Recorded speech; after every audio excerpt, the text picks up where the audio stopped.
Assalamualaikum warahmatullahi wabarakatuh. Bismillahirrahmanirrahim. Allahumma sholli ala Muhammad wa ali Muhammad. Allahumma la ilma lana illa ma 'allamtana innaka antal alimul hakim. Pelajar sekalian dimanapun kalian berada, selamat bertemu dengan saya Muhammad Isnaini, guru di SMA Yapi dan SMA Ma'arif Pandaan. Semoga pelajar kalian sehat semua. Kita masih dalam suasana pandemi. Ini usaha untuk membantu kalian dalam proses belajar mengajar. Kali ini kita akan membahas materi yang diberikan untuk kelas 10 MIPA. Ini lanjutan dari materi ekosistem. Oke, kita lihat. Ini. Nah, terakhir kita dalam sesi sebelumnya telah membahas tentang ekosistem. Ini adalah beberapa poin di antara yang banyak yang dibicarakan di ekosistem itu. Di pola pikir ini intisari ya, bahwa makhluk hidup itu bergantung pada materi dan energi. Jadi seluruh makhluk hidup itu nggak bisa hidup tanpa ada materi dan energi. Nah, ekosistem sendiri itu isinya aturan yang menjamin nanti makhluk hidup semua dapat materi dan energi. Maka di dalam ekosistem itu selain ada komponennya, ada sistemnya. Jadi kalau komponennya ada makhluk hidup, namanya biotik, ada benda tak hidup, namanya biotik. Tapi ada aturannya, sistemnya. Nah, di antara sistem yang penting ini perlu diingat bahwa Allah itu menjamin materi dan energi itu. Kita dijamin, hewan dijamin, tumbuhan dijamin. Nah, lewat aturan yang ditentukan oleh Allah, dibuat oleh Allah, dan itu nggak bisa direkayasa, tidak ditentukan. Satu aturannya, makhluk hidup sudah ditentukan tempat hidupnya. Ada yang di air, ada yang di darat, ada yang di air tawar, ada yang di air laut, ada yang wilayah dingin, ada yang di dataran tinggi, itu habitat namanya. Dan itu sudah ketentuan. Manusia mungkin bisa mempengaruhi sedikit. Kalau ini dilawan, ya bencana alam lah yang terjadi, seperti yang sering terjadi itu. Jadi habitat itu sudah ditentukan oleh Allah gitu ya. Ada hutan untuk ini, sungai untuk itu. Tempat habitat itu, tempat khusus. Kemudian yang kedua, Allah jamin ketersediaan materi dan energi itu selain tempatnya. Jadi makhluk hidup A harus di sini karena dia pasti kalau di situ kecukupan materi dan energi itu, nggak boleh pindah itu. Yang kedua apa? Setiap makhluk hidup itu diposisikan, dibuatkan status namanya nesia. Ada produsen, ada konsumen, kemudian di sini belum saya tulis ada pengurai, kemudian bagi konsumen itu nanti ditentukan dia itu makan apa, makan siapa, terus dia sendiri dimakan oleh siapa, itu sudah ditentukan. Dan itu nggak bisa ditukar menukar.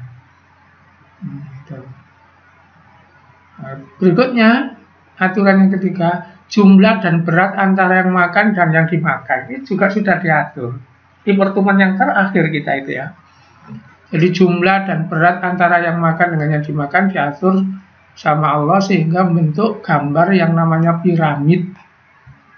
jika jumlah piramida jumlah, jika berat piramida biomasa. Nanti ada lagi piramida energi. Nanti. Jadi jumlahnya itu sudah diatur sama Allah itu. Nah, semua aturan ini kalau ditetapkan, artinya kalau dijalani oleh manusia, ya nanti akan normal kehidupan. Kenapa kok saya nyebut manusia? Karena yang melanggar aturan itu hanya manusia. Yang lain nggak akan melanggar peraturan karena yang punya akal kan manusia kan gitu ya. Dengan daya pikirnya bisa melanggar. Tapi dengan daya pikirnya juga bisa membawa kebaikan. Oke? Kemudian aturan yang lain supaya materi dan energi cukup, maka ada perputaran jalur pindahnya materi dan energi. Lewat proses makan dimakan namanya rantai makanan. Apabila lebih dari satu yang dimakan dan yang memakan bisa satu, membentuk susunan rantai makan yang banyak namanya jaring-jaring makanan. Ini sudah kita bahas. Nah, yang belum kita bahas yang bawah ini apa?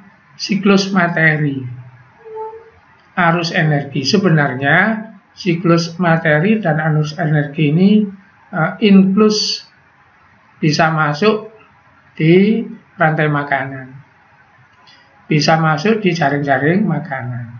Tapi nggak cukup itu, maka harus dikeluarkan juga. Maksudnya begini, siklus materi, siklus energi itu terjadi di rantai makanan. Tetapi ada tetapinya ini, ada yang lebih dari itu gitu. Jadi kalau cuma makan dimakan toh masih kurang gitu.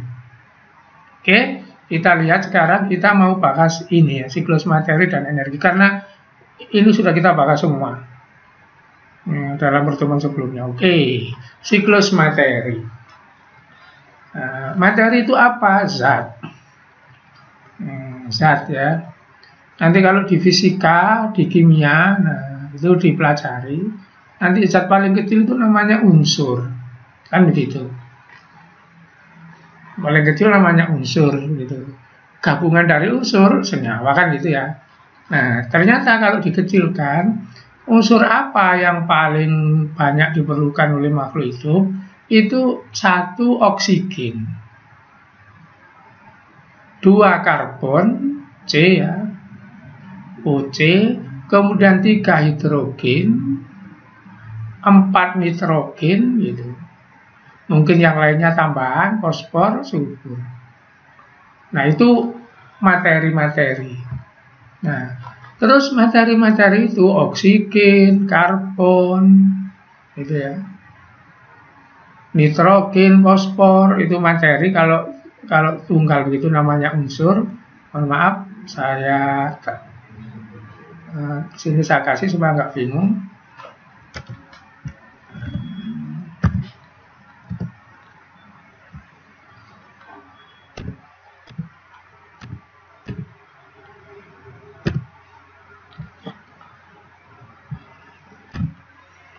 Oke.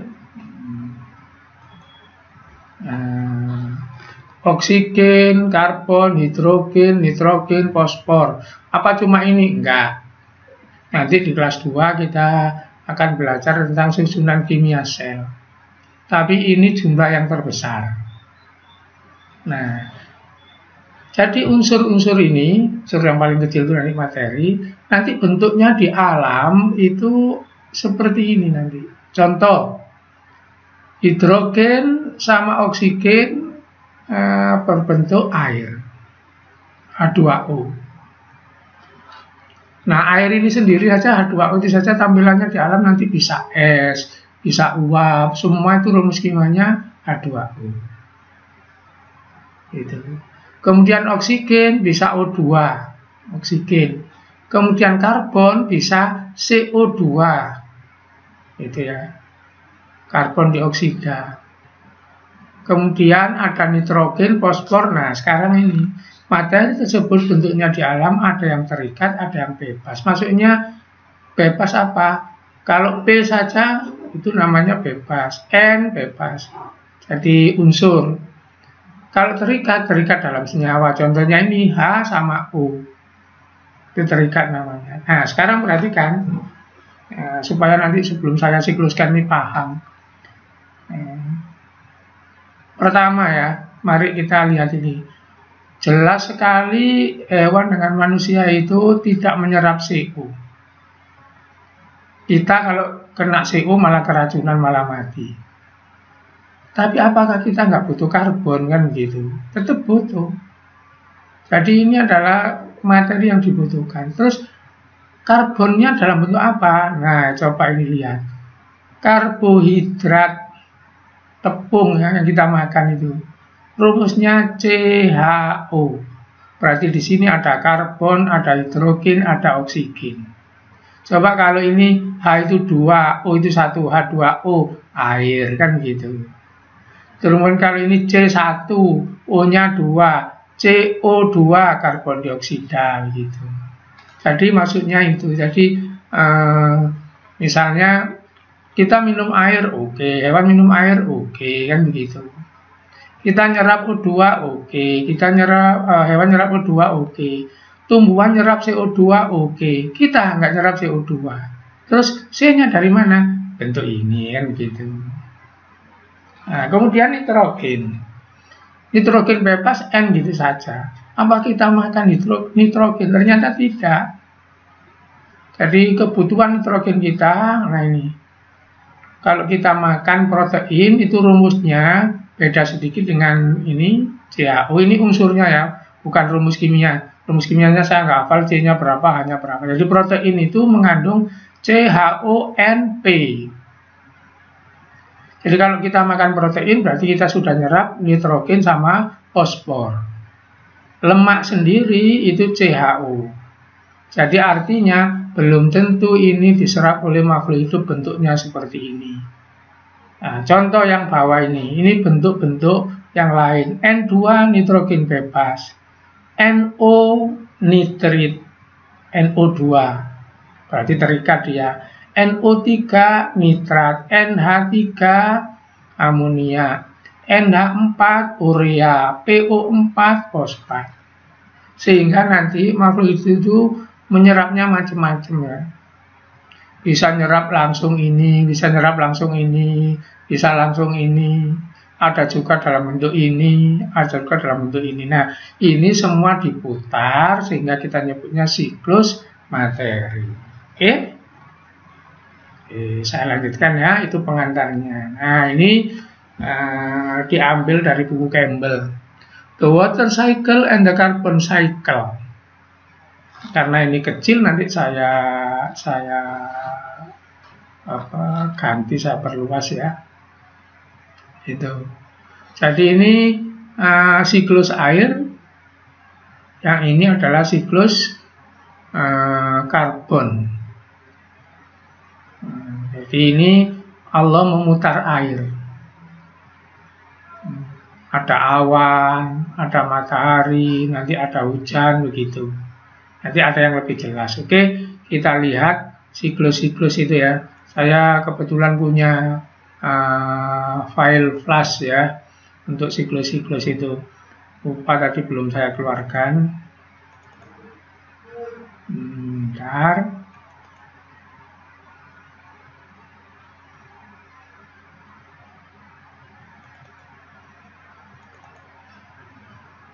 File flashnya. Oke, belum ini.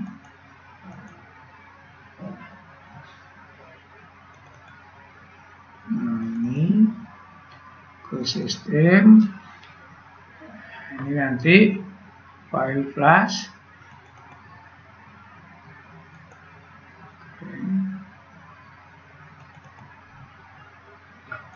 File flash lagi, nanti kita tampilkan satu-satu.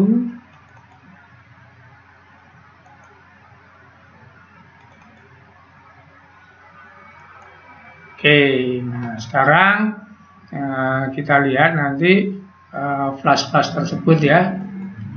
Oke, kita kembali ke ini tadi. Oke. Nah, jadi ini adalah siklus air. Ini siklus karbon. Ini nanti tetap seperti ini. Istilah-istilah ini saya terjemahkan ya. Perhatikan, evapotranspirasi ini adalah penguapan. Jadi evaporasi itu artinya penguapan, transpirasi juga penguapan. Apa yang menguap? Bisa laut, bisa danau, itu evaporasi.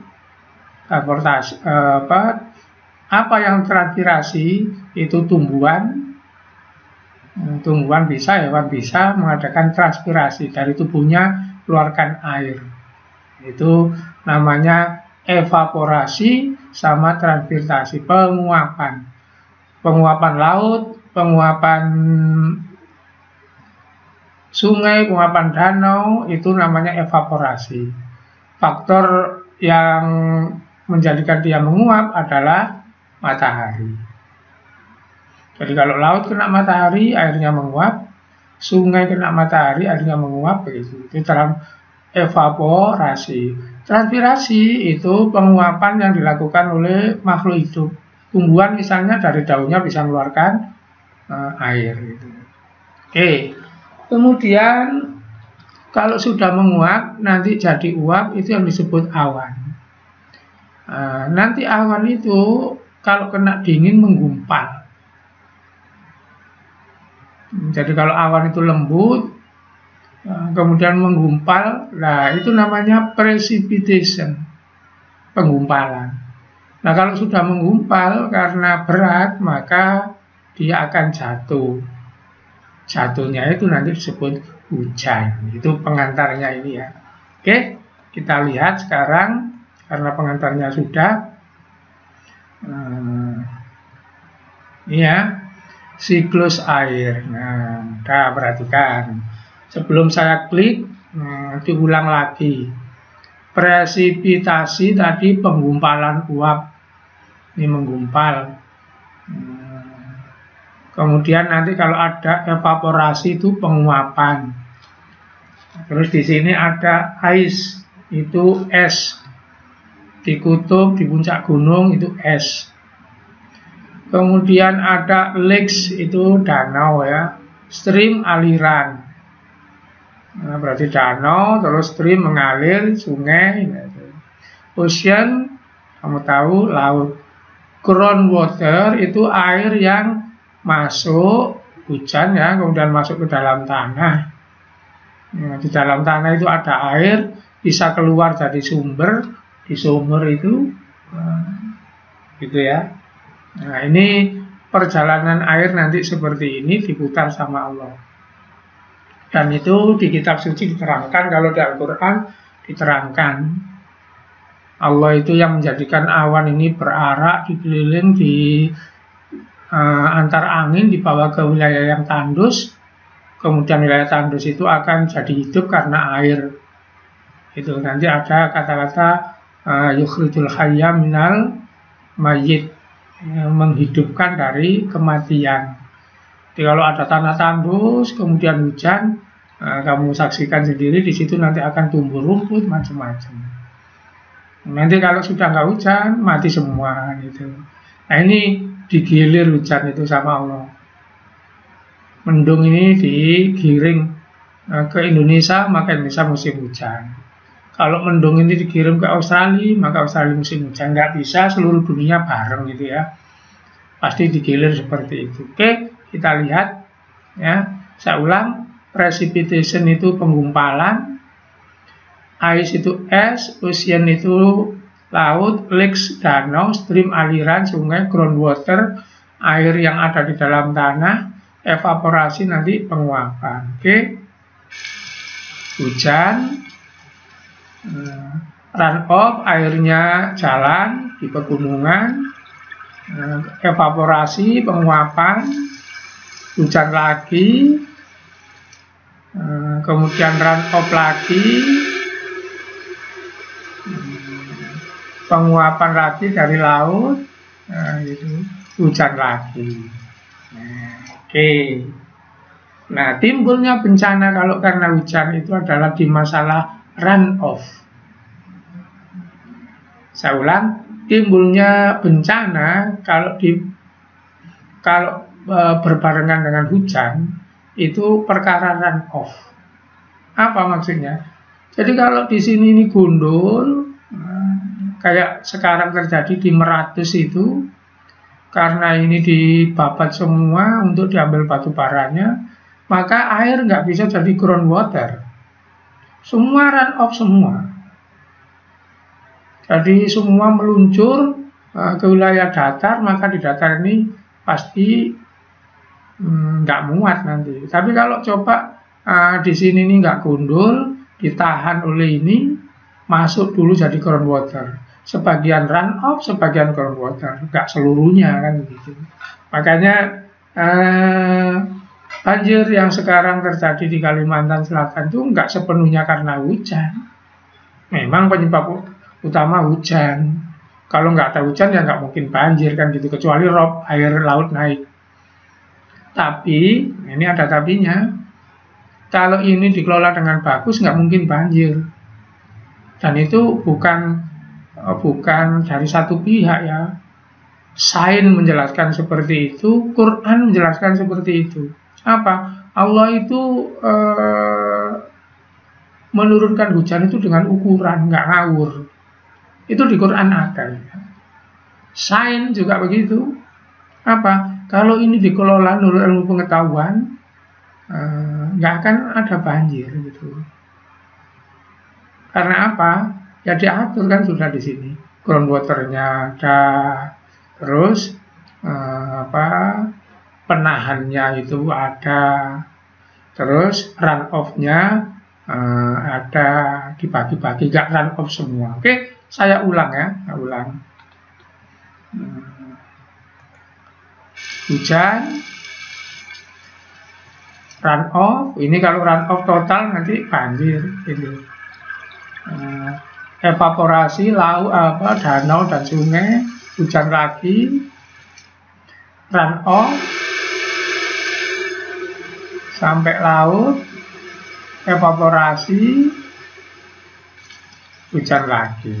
Nah, begitu. Itulah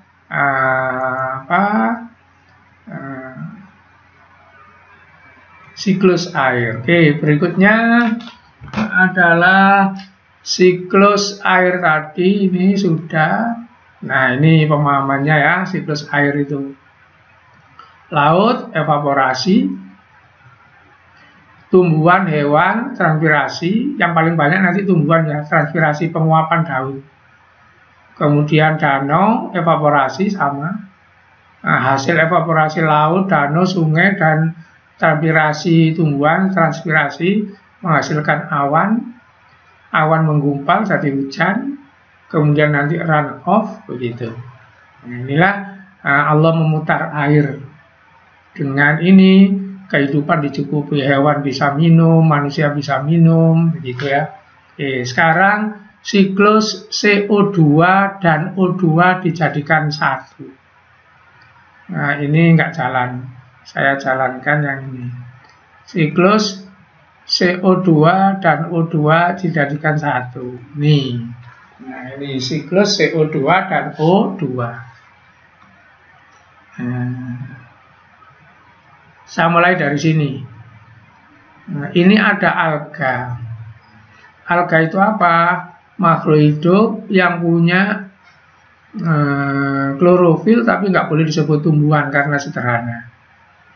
Nah, ternyata alga itu bisa mengeluarkan CO2 ke udara ketika mengadakan respirasi.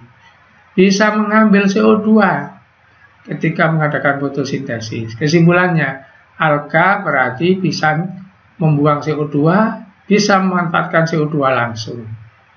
Yang kedua, tumbuhan. Nah, apa tumbuhan? Mengeluarkan CO2 ke udara, respirasi. Kemudian menyerap CO2 dari udara, fotosintesis, begitu. Nah, ini cerita tentang dua ini. Sekarang cerita yang lain.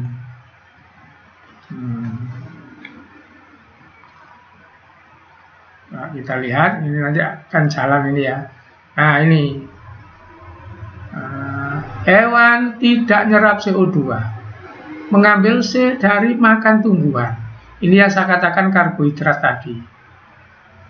Nah, jadi di dalam yang dimakan mengandung CO2. Nah, hewan ini nanti bernapas mengeluarkan CO2. Jadi hewan nggak pernah nyerap CO2. Kemudian hewan ini mengambil C-nya, makan ini. Dagingnya ini mengandung C, protein, karbohidrat pasti mengandung C. Kemudian hewan ini berrespirasi mengeluarkan CO2. Itu. Ini cerita tentang hewan. Simpulannya, hewan nggak pernah mengambil CO2. C-nya dari makanan. Hewan hanya mengeluarkan CO2. Berikutnya yang ini. Yang ini. Bentar, mana yang saya dahulukan? Mungkin yang ini mungkin. Nah, ini dah sampai di sini. Nah, di pabrik ada pembakaran. Namanya bahan bakar itu fosil. Mobil itu minyak itu bahan bakar fosil. Pembakaran itu mengeluarkan gas CO2 dan CO ke udara. Nah, begitu. Oke. Berikutnya yang belum cerita ini. Bentar. Saya percepat. Nah, ini ya. Ini belum ini soalnya. Nah, ini. Apa? Hewan, tumbuhan kalau mati diuraikan oleh bakteri. Jadi bangkai. Bangkai itu kalau hancur mengeluarkan CO2 juga. Jadi mengeluarkan CO2. Jadi CO2 di udara itu sumbernya banyak ya. Dari pernafasan makhluk hidup namanya respirasi, baik pernafasan hewan maupun tumbuhan, dari bangkai yang diuraikan dari pembakaran fosil. Itu kesimpulannya untuk CO2. Kemudian pengguna CO2 itu hanya satu saja. Apa? Makhluk hidup yang berfotosintesis. Siapa itu? Tumbuhan sama alga. Ini pengguna CO2 langsung. Makhluk hidup lain tidak nyerap CO2, tapi nyerap dalam bentuk di makanan C-nya itu ya. Ini makan mengandung C. Oke? Oke, jadi itu tentang siklus CO2. Nah, ini digandengkan dengan O2 kalau ini ya. Siklus oksigen dengan karbon dijadikan satu, tadi sendiri. Saya mulai dari sini. Tumbuhan mengambil CO2 untuk apa? Fotosintesis. Waktu fotosintesis dia mengeluarkan O2. Itu. Kemudian hewan ini bernafas menyerap O2. Waktu bernafas dia mengeluarkan CO2. Itu. Sama ini juga gitu. Waktu bernafas mengeluarkan CO2. Nah, hewan-hewan ini mengambil C-nya dalam bentuk apa? Makanan. Jadi dia makan ini karbohidrat itu mengandung C. Dia makan ini karbohidrat, lemak, protein mengandung C gitu. Itu jalur ini. Sekarang jalur ini. Tumbuhan, hewan mati. Kalau mati ada dua kemungkinan. Membatu menjadi fosil atau dihancurkan oleh bakteri dan jamur. Diuraikan. Nah, penguraian yang mati ini mengeluarkan gas CO2. Kalau dia membatu fosil jadi bahan bakar. Apa contohnya? Batu bara. Itu dari kehidupan yang sudah mati. Apa contoh? Minyak. Nah, minyak dan batu bara itu kalau dibakar, di mobil, di pabrik menghasilkan CO2. Nah, inilah siklus CO2. Oke. Nah, jadi kita sudah dua siklus ya, ada siklus air, siklus CO2, siklus O2. Berarti tiga tidak ya. Berikutnya siklus nitrogen. Nah, ini siklus nitrogen. Karena ini terlalu kecil, ya nanti saya pakai yang besar ya. Ini siklus fosfor. Tapi ini kenapa saya tampilkan? Ini punya Campbell asli ya. Punya Campbell asli. Oke. Siklus nitrogen kalau saya sampai ini, ingat tadi satu, Nitrogen bentuknya bisa N2. Di mana? Di udara. Bisa protein, di mana? Di dagingnya ini. Di mana lagi? Di kacang-kacangan. Bisa NH. Di mana? Di udara bisa, dalam tanah bisa. Apa NH3? Itu amoniak, gas. Bisa NH4, urea.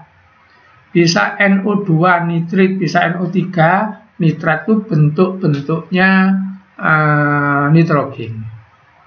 Nah, nitrogen ini diputar, nanti melibatkan peristiwa satu, harus ada penguraian, pembongkaran oleh jamur dan bakteri.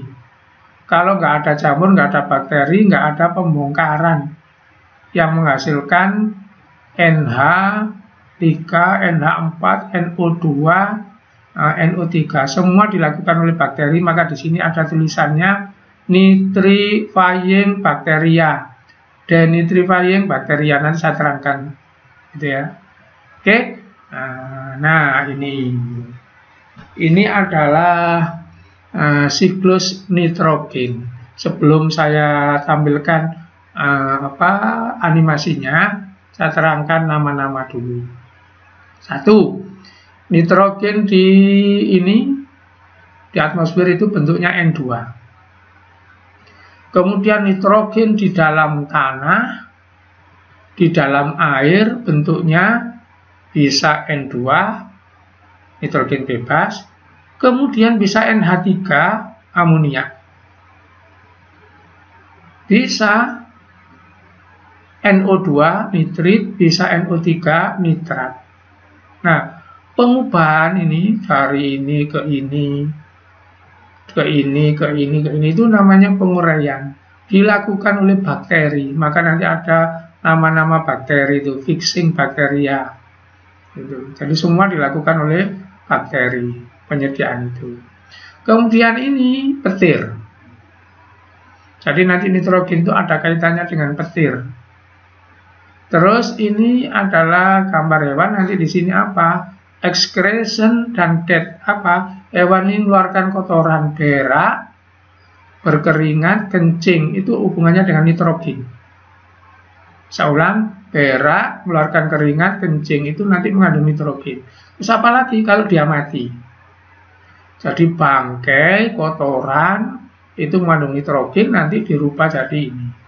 Berikutnya, nanti yang ada hubungannya dengan tumbuhan. Tumbuhan nanti ada 2 golongan. Tumbuhan pertama ini. Apa cirinya tumbuhan ini? Akarnya berbintil-bintil, bijinya memanjang jejer banyak. Seperti kacang panjang, petai itu. Tumbuhan itu nanti disebut famili legum. Nah, ini khusus, legum ini nanti punya peranan khusus terhadap perputaran ini. Kemudian tumbuhan yang lain terserah, seluruh tumbuhan. Mau jagung, mau apa. Nah, ini nanti punya peran sendiri terhadap ini. Oke, saya ulang ya, ini nanti saya putarkan. Jadi untuk perputaran nitrogen ada N2 bebas di atmosfer, ada petir, kemudian nitrogen bentuknya bisa N2, nitrogen bebas, bisa NH3, amoniak, bisa NH4, urea, bisa NO2 nitrit, bisa NO3 nitrat. Ini yang mungkin ada di air, di tanah. Pengubahan dari masing-masing ini melibatkan bakteri dan jamur pengurai. Itu. Kemudian ketersediaan ini nanti disediakan oleh petir iya, oleh kotorannya hewan dan manusia iya, oleh makhluk hidup yang mati iya, ketersediaan N itu. Pemanfaatan N ini dilakukan oleh tumbuhan. Dilakukan oleh tumbuhan 2 macam. Tumbuhan legum berbiji polong sama tumbuhan umum. Oke. Nah, sekarang saya tampilkan animasinya. Nah,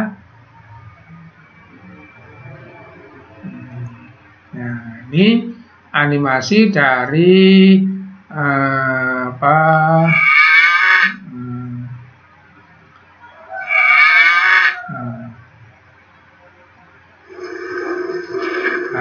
diuji ya. Jadi kalau ini suara, ini gitu, suara petir kan gitu ya.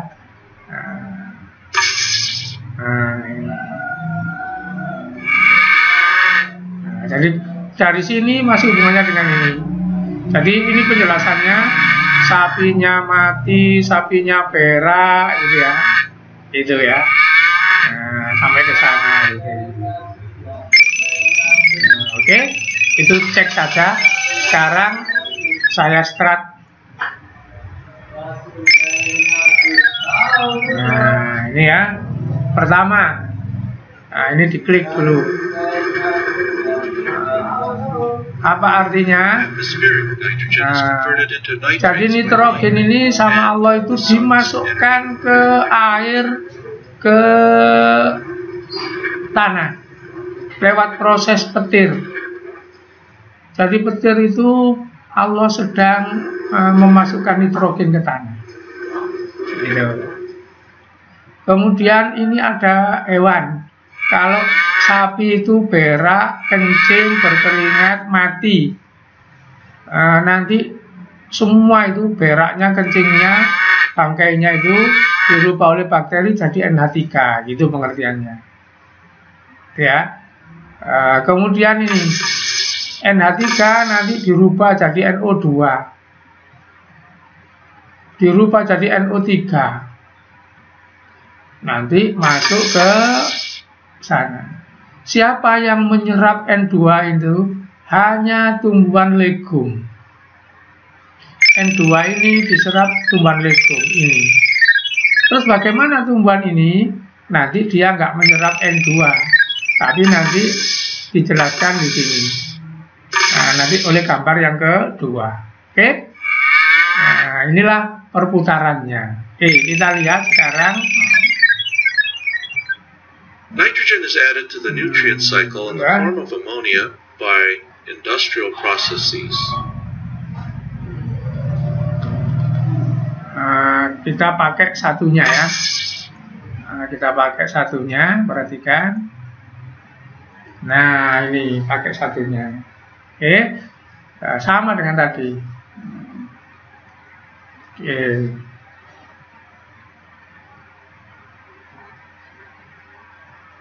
Saya mulai dari awal dulu supaya pas. Oke, saya klik. N2 di udara masuk ke tanah. Dia bisa diserap oleh legum saja.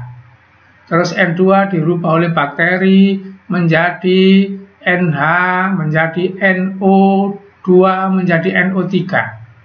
Itu dirubah oleh bakteri. Nanti NO3 dirubah oleh bakteri menjadi N2 di udara. Saya ngikuti ini. NO3 diserap oleh tanaman biasa. Nanti di sini jadi buah dimakan oleh ini proteinnya. Hewan ini mengeluarkan kotoran atau mati diuraikan oleh bakteri dan jamur jadi NH. NH diuraikan jadi NO. Gitu. Nah, terus seperti ini. Oke, gitu ya. Inilah perputaran nitrogen. Sekarang kita lihat perputaran nitrogen yang pakai ini biasa ini ya. Oke, nah sekarang perhatikan, nggak pakai animasi sekarang. Perputaran nitrogen biasa ini. Saya mulai dari mana saja boleh, sama, nggak usah bingung ya. Sama dengan tadi. Misalnya saya mulai dari pupuk, karena tadi belum diterangkan. Orang kalau memupuk tanah itu menambahkan nitrogen, namanya pupuk urea. Jadi pupuk urea itu nanti NH4. Ini mengganti jika di tanah nggak ada. Saya mulai dari pupuk. Jadi pupuk itu apabila tanahnya ini miskin nitrogen sama orang dipupuk menyediakan urea. Urea itu NH4 itu, makanya ada istilah pupuk urea gitu ya. Nah, sekarang ini jalur pupuk selesai. Sekarang saya jalur lain ini. Nitrogen di atmosfer itu bisa diambil oleh bakteri. Bisa diambil oleh bakteri. Nah, kemudian siapa yang ada bakteri pengambil ini? Tanaman namanya legum ini. Jadi nitrogen diambil oleh bakteri, karena bakterinya ngumpul di sini, maka tanamannya ini akarnya berbintil-bintil. Jadi tanaman legum itu tanaman yang bisa mengambil N2 di udara karena bantuan bakteri. Oke, itu ya. Oke. Kemudian kalau N2 nggak diambil oleh tanaman, nanti dia akan dirubah oleh bakteri menjadi amonium, dirubah menjadi nitrit, dirubah menjadi nitrat. Semua ini ada nama bakterinya. Nanti kita belajar di bab lain. Bakteri yang mengubah ini namanya bakteri apa. Cuma di sini ada prosesnya apa? Membentuk nitrit, membentuk nitrat, prosesnya disebut nitrifikasi. Saya ulang, membentuk nitrit, membentuk nitrat itu nitrifikasi. Nitrit NO2, nitrat NO3, keduanya dari apa? Dari NH4. NH4-nya dari mana? Dari N2 di udara bisa, dari pupuk bisa, dari hewan-hewan yang mati bisa. Hewan yang mati bisa. Kemudian nasib NO3. NO3 inilah yang diserap oleh tumbuhan umum, tumbuhan apapun. Kalau N2 hanya tumbuhan legum. Nah, kemudian nanti di tumbuhan itu NO3 apakah disusun jadi protein. Proteinnya dimakan hewan, kita makan, kan gitu. Kemudian manusia dan hewan, kalau berak, kencing, mati, itu menghasilkan ini. Itu putarannya seperti itu ya. Nah, N2 yang ada di udara itu masuk ke ini, ke dalam bumi ini dua prosesnya. Satu, lewat petir. Lewat petir. Masuk ke dalam bumi. Yang kedua, diserap oleh bakteri, masuk ke tanaman legum. Nah, begitulah kira-kira. Jadi kata-kata kunci di sini, satu, diingat-ingat, nitrifikasi. Itu pembentukan nitrit, nitrat. Dua, pemupukan itu mengganti nitrat atau nitrit di dalam tanah. Tiga, fiksasi itu pengambilan nitrogen dari udara. Dilakukan oleh bakteri, dilakukan oleh petir. Nah, pengembalian nitrogen ke udara itu dari ini bisa lewat bakteri. Bakteri menghancurkan ini penguraian, nanti diuraikan lagi menjadi N2 di udara. Jadi kalau kamu ada bangkai berbau itu ini. Jadi sapi itu mati, kotoran itu mati, mengeluarkan ini. Nanti ini jadi NH3, yang pesing itu urea, NH4, yang pesing itu jadi ini, yang bau itu terus jadi ini ke udara. Waktu nitrat dirubah jadi N2 di udara, itu prosesnya namanya denitrifikasi. Istilah penting saya ulang, fiksasi pengambilan N2 dari udara. Jalannya dua. Bisa oleh bakteri di akarnya legum, bisa oleh petir. Nitrifikasi pembentukan nitrit dan nitrat dalam tanah dan air. Pelakunya bakteri. Denitrifikasi mengubah nitrat menjadi N2 di udara. Denitrifikasi namanya. Pelakunya bakteri. Oke, jadi diingat-ingat istilah kunci nitrifikasi, fiksasi, dan nitrifikasi. Oke. Nah, sudah 44 menit. Ini siklus nitrogen. Oke. Berikutnya siklus fosfor. Nah, ini. Nah, siklus fosfor. Insyaallah ini siklus terakhir ini ya. Siklus fosfor. Fosfor itu P. Nanti diserap oleh tanaman bentuknya bukan P, tapi PO4 namanya fosfat. Nah, sekarang saya dimulai cerita itu di sini. Dari mana asalnya PO4 di air maupun di tanah? Ada dua.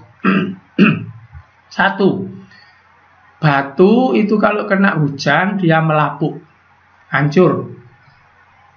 Maka pelapukan fosfat dari batuan.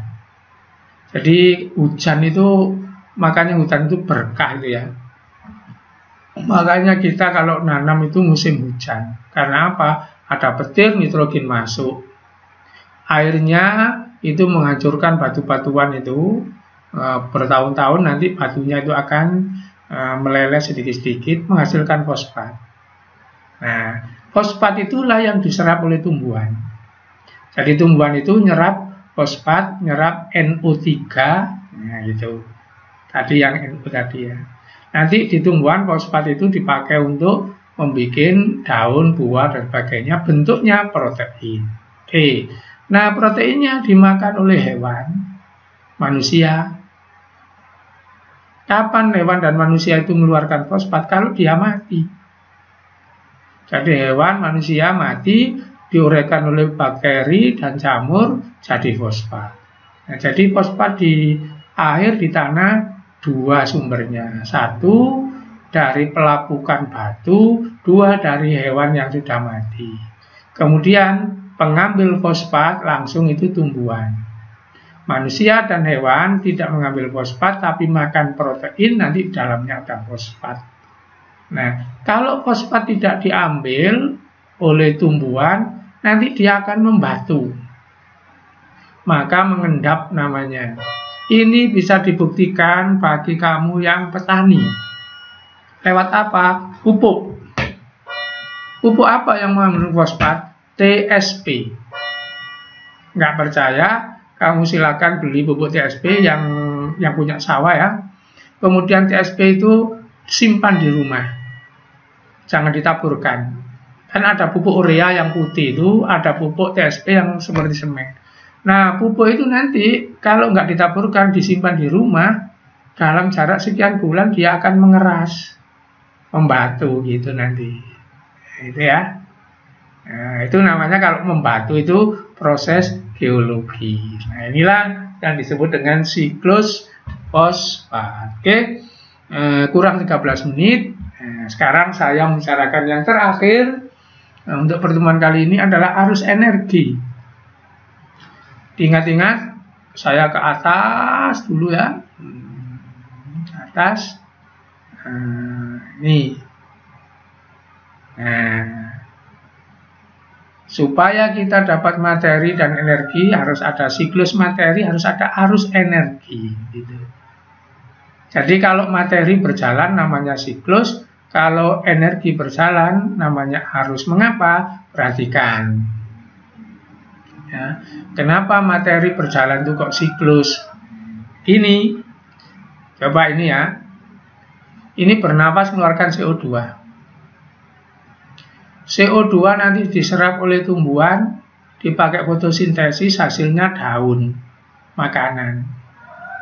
Karbohidrat itu mengandung CO. Nah, jadi CO2-nya dari belalang pindah ke udara, dari udara pindah ke tanaman. Dari tanaman bentuknya daun, itu karbohidrat atau buah. C-nya itu ya, dimakan oleh ini. Sehingga C-nya itu putar, maka namanya siklus. N tadi juga putar. N ini kan putar, ini. N2 di udara gitu ya. Masuk ke tanah, diserap oleh legum. Nah, itu dipakai bikin daun dan buah. Daun dan buah dimakan oleh konsumen, hewan dan tumbuhan. Hewan dan tumbuhan mengeluarkan kotoran. Kotorannya mengandung N dari ini tadi, protein itu ya. Bangkai mengandung N. N-nya dirubah jadi NH3, jadi NO2, jadi NO3 ke udara lagi. Nah, ini kan putar namanya siklus. Oke. Nah, sekarang kalau materi tidak siklus. Kalau materi tidak siklus, tapi arus. Apa buktinya? Perhatikan. Sumber, kalau materi itu siklus ya, kalau energi itu arus. Saya ulang, mohon maaf. Jadi kalau materi fosfor ini putar gitu, balik. Nah, kalau energi itu arus bukan siklus. Perhatikan ini. Sumber utama energi di dunia ini matahari. Kalau nggak ada matahari, selesai. Makanya agama apapun, cerita tamatnya bumi alias kiamat itu pasti cerita matahari. Pasti sudah. Agama apapun itu. Jadi kalau nggak ada matahari, kiamat. Karena nggak ada energi. Jadi sumber energi abadi di dunia ini matahari. Nah, siapa yang menangkap energi pertama? Produsen. Jadi produsen. Dipakai apa? Dipakai untuk berfotosintesis menghasilkan makanan. Dipakai apa lagi? Memanasi tubuhnya, dibuang. Apa hasilnya energi itu di produsen itu? Makanan, karbohidrat. Jadi energinya sekarang dirubah dari energi matahari menjadi energi karbohidrat.